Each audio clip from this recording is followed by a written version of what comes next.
This is the 5th video in this series, and I think this is the 5th time I've tried to record this one. It might be the 6th, so at this point I don't even know what I've said before. So if I repeat myself, it's because I think I said it in the other video. Anyway, this whole video series has to do with your hormones and stress and your nutrition and your neurotransmitters and how they all work together. And so this is actually the 5th video, and it specifically talks about your gut, your liver, thyroid, hormone, and neurotransmitter balances. The 6th video is going to talk about how your liver works in all of that. But the first video I did talked about progesterone and estrogen levels and how stress interferes with fertility and neurotransmitters. And the second one was physiological solutions and triggers of poor mental health.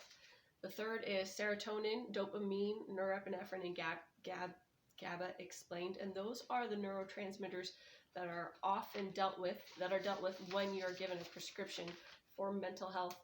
And the 4th video is antidepressant, anti-anxiety, antipsychotic prescriptions and what they are and how they work within your body. And then there's this one. So my whole goal is to help you to be an advocate for your own health and to not just walk in somewhere blindly and say, you know, my body and how it works is such a mystery to me. Doctor, please help. Because it doesn't need to be a mystery. It isn't super complicated. You can maintain your own physical health and your own mental health, and it's not as difficult as one would imagine. Just take some basic daily habits that I explained in the 7 physiological triggers and solutions to poor or good mental health. So in this one, I think it's important to understand your digestion, because we hear a lot today about chemical imbalances or mineral imbalances or hormone imbalances or estrogen dominance or adrenal dominance, and they really have to do with how your gut is working. And so you even hear people about a raw carrot salad, that somehow it's going to absorb, estrogen, but really actually what it does is, the whole point of the carrot salad is so that it can speed up your digestion. That's the whole point. It's not really absorbing anything, it's speeding up your digestion because it's fiber, and fiber helps things move. And if you get one thing from this, the idea is that, in short, if you can't efficiently break down and remove excess hormones or neurotransmitters, they become endotoxins, and they cause those dominant syndromes because your body's still producing and using things on a regular basis, but then the excess is still in there. And when you have poor digestive health, or maybe a high permeability in your intestinal lining, then they leak into your bloodstream, and it just causes a host of issues that can be dealt with proper digestion. Proper digestion has to do with food and stress management, which I talk about in my first series in this whole entire topic. There's actually 3 series in this topic, and you can see them in order on Amazingly Deep Thoughts. That's my Instagram. There's a hormones highlight, and then also on my husband and our webpage, www.truthandsong.com. It's under a blog post. I think the title's called The Biblical Counselor's Guide to Good Mental Health. I'm not sure, or hormone health, one of those things. So they're all under that one post, and you can just see them in order and what they talk about. I highly recommend that, because this is kind of the tail end. I only have these last 2 videos, so everything before is foundational and groundwork that builds up to this. So I highly, highly recommend that you start from the beginning, because I'm going to be referencing those videos in this. So I want to talk about, because your endocrine system and your digestive system do work together. So your thyroid, how it works with your digestive system, is primarily because your thyroid controls your metabolism, which is your energy production. And your energy production is in your mitochondria, which I talk about in the very first video of the first series about adrenal fatigue. But your thyroid recognizes, it's like a sensor of how much oxygen, how much sugar you have in there. If you don't have enough oxygen being transported through your body, it will slow down the production of energy because it doesn't have what it needs to produce the energy. So I consider the oxygen like the workers at a cheese factory, and I consider sugar like the dairy at a cheese factory, and you need both of them. See, the thing is that in our society, we have usually an abundance of sugar. So what we don't have is enough oxygen being transported, but we have an abundance of sugar. And your thyroid, when it senses that your blood sugar is low and that you need more sugar for production, it will signal your vagus nerve, I believe it's your vagus nerve, that then creates ghrelin, the ghrelin hormone. It might be called Ghrelin, but I like ghrelin better because it reminds me how my stomach is ghrelin.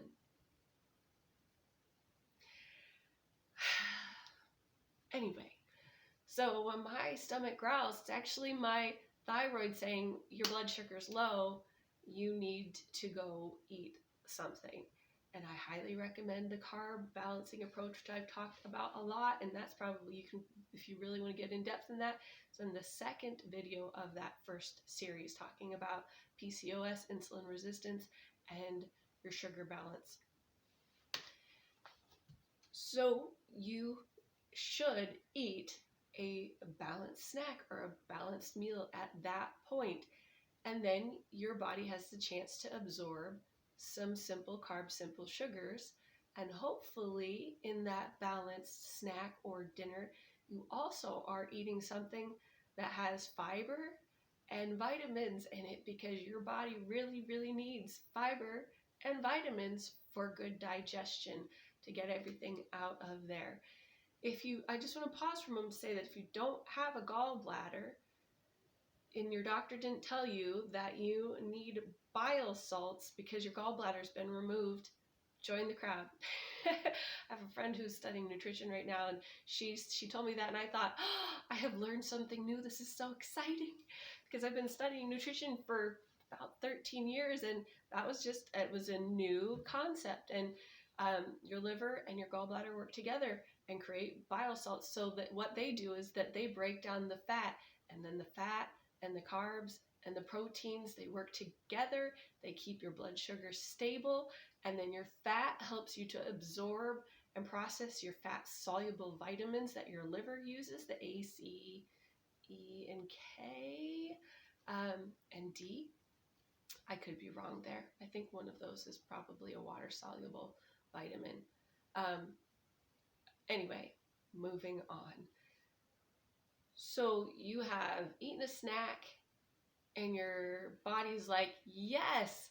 Now, here is a problem, is that if you do not have carbs and you're in intermittent fasting or doing a ketogenic diet, then your body is being trained, they say, to not need to eat regularly and rather to pull the fat from your liver stores.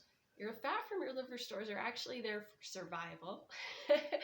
And if you need to access the fat from your liver stores, it's because your body thinks that it's going to starve. I know you know that it's not going to, but your body isn't super sure about that. All it knows is that it needs some blood sugar. And what happens is that then your brain kicks in and says, we need to go in fight and flight mode. And so it will call on your adrenals, which then will use up your progesterone stores to create cortisol, which I talk about in the the first video of this series, which was progesterone, estrogen, and how stress impacts things. But if you're on an intermittent fasting or ketogenic diet, you are going to use up your progesterone stores quickly. You're also going to run out of potassium, and you're going to have high blood pressure and probably high blood sugar. So it's not the best diet for your health, but it could help you with weight loss in the short term, but not overall health. So if your body calls on the cortisol to create blood sugar out of your triglycerides or uses up your liver stores for that blood sugar, that is a process that your body could do, but it causes too much work on your liver. And what I want to talk about now, really, because I'm going to skip that. That's just the basic understanding of the beginning of how your thyroid, how your endocrine system works with your digestive system. But what really, really hinders good digestion is what I'm going to talk about in the rest of this video, like starting right now. I just wanted to cover how that they work together, how your adrenals and your thyroid work with digestion. So in short, you have to get it out or else you'll have an imbalance. But how do you get it out? It's important to understand that digestion requires energy or it will get slowed down. If you don't have energy, your body doesn't consider your gut as a high priority. It considers your heart as a high priority. It considers your lungs as a high priority. Those survival organs in the immediate are what are going to get your energy. That's where the oxygen and the sugar delivery is going to go to those mitochondria first. So if you're living in a situation where you don't have enough minerals that I mentioned in the first video of the first series to get your oxygen going, your digestion is going to slow down. And when your digestion slows down, then you get excess fermentation, especially because the ceruloplasmin that I mentioned in that very first video is used in the recycling system of hydrogen peroxide and fermentation and histamines. It helps to calm all of that. So if that's not there to do its job, then you're going to have cell death and you are going to have a high permeability in your intestines. Digestion requires physical mitochondrial energy or it will get slowed down. And if there's cell death, then you have endotoxins leaking into your bloodstream, and that's not good. Second, digestion, especially the liver, requires vitamins, minerals, and energy, or it will slow down. And I'll talk a lot more about the liver in the next video. I don't want to cover that here because not enough time. But it needs energy and vitamins and minerals, and it can become overtaxed. And that's why when you're doing the ketogenic diet or intermittent fasting, it actually is not good for your liver, and it will cause problems with your hormone and neurotransmitters level, because it's literally what detoxifies them. And if it's too busy using all of its energy on fat processing, then it can't use those minerals and vitamins that it uses in the enzymes to detoxify. Then those hormones, they're just not going to be detoxified. You understand what I'm saying? So the third is that digestion, actually, your intestines, they're actually a muscle and they require active use. So if you have a super low calorie restrictive diet, it becomes out of shape and it doesn't contract as much as it should. So you need to regularly be feeding it, hopefully with a broad variety of foods, because your large intestine thrives off of variety. And a lot of autoimmune disorders, autoimmune diseases, they really limit. They keep restricting and restricting and restricting and restricting and restricting your diet, and then you don't have enough foods to build up. You need some fermentation in your intestinal lining. And so then what you hear is, well, you need to take some prebiotics or some probiotics. But what they don't tell you is that all of that bacteria that you're having in your yogurt and your fermented sauerkraut that's pre-fermented and your sourdough, all of those things, those bacteria actually die. 96% die in your stomach acid.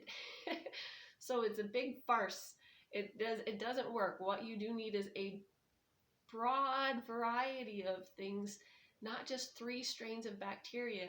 You need to eat an abundance of foods because some foods are sulfuric, and that is great. You have your broccoli and your Brussels sprouts and your cabbage, and then you have your fiber that you find in your rice bran and your wheat germ, which a lot of people, you don't actually get good bran in any flour unless you're grinding your own flour, which is actually super, super, super easy and highly available to do. It's very fast. Like today, I ground up like 15 cups of flour just to use to make bread and cheesecake and all of these different things. It doesn't take long at all. You just have to know where your stuff is. But you get your fiber from that. There's fiber in the skins of berries and fruit. So you have soluble fiber and insoluble fiber, but none of them are actually digested. They don't absorb into your body. They do pass all the way down into your intestines. It's just that soluble fiber turns into this gel-like substance, which helps keep things a little bit smoother in the digestive process. But insoluble fiber stays hard, like seeds, kernels. I have a list of soluble fiber. Insoluble fibers are like the peels on your fruits and some vegetables, and cornmeal, brown rice. And your soluble fibers, peas, whole grains, beans, lentils. So those, they're just different. But the harder ones, the insoluble ones, they actually kind of collect together, and they collect other things that are in your intestines so that you can have the need to poop, because it builds up inside of you. And that's a good thing. That's how God made it. So you need both soluble fiber and insoluble fiber, and they will keep things at a steady rate, and they will ferment in your gut, and that's a good thing. The problem with fermentation happens when you don't have enough energy to move the process. When you haven't been eating enough types of foods for the muscle to contract at a regular thing. But a sign of good digestive health is if you are pooping 1 to 3 times a day, and it's neither too watery nor too firm. And it takes about 36 hours. The ideal amount of time is it takes 36 hours to move things through your digestion. So there you have it. That's what a healthy digestive system looks like. So if you're constipated, which a lot of people on paleo diets, low carb diets, intermittent fasting diets, a lot of them are having pooping problems because they don't have enough fiber. And then it just causes a stress if things stay in there too long because you don't have enough fiber, or because you're under so much stress. Oh, I did want to talk about how stress does actually impact that, and it has to do with your energy level. But stress actually, if you go to people who help you with digestion, they're not really going to talk about probiotics and prebiotics. They're going to talk about your lifestyle and stress and energy and sleep. Because stress and energy and sleep help you to have the energy to move things, and walking and a gentle exercise. So intestinal and your pancreatic enzymes, they also feed off variety. The enzymes that, your lactase enzyme, which helps you digest milk. If you haven't had dairy in a long time, you don't have enough enzymes, so you have to slowly build up. Usually people say start with the hard cheese, and as you slowly reintroduce it into your diet, then your pancreas will rebuild those enzymes to help you digest them. So if you've been restrictive on a diet, you can't just say, all right, I'm going to eat everything, because your body isn't going to have enough digestive enzymes to break them down. Kind of like if you don't have the gallbladder and the bile salts, you need things to help break down the food. So you, in your pancreatic enzymes, they do break down your fats and your proteins and your lactose. So moving on,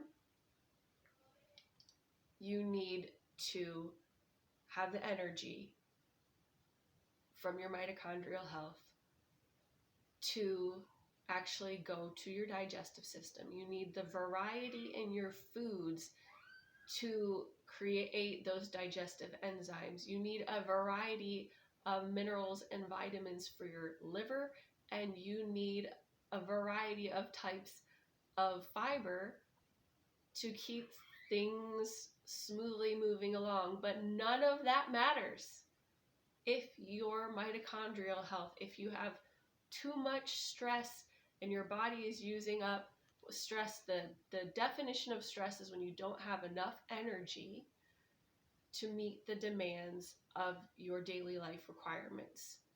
And energy could be brain energy, could be adrenal energy, but energy, when they say that, it doesn't have to do with, oh, but I slept 8 hours last night. You can sleep 8 hours and not have enough energy, because energy actually just has to do with that mitochondria. So you need the oxygen and you need the sugar to literally have the energy your body needs to do this. So you build energy through minerals and nutrition, which goes back to that first video series. Building energy and release the biological stress.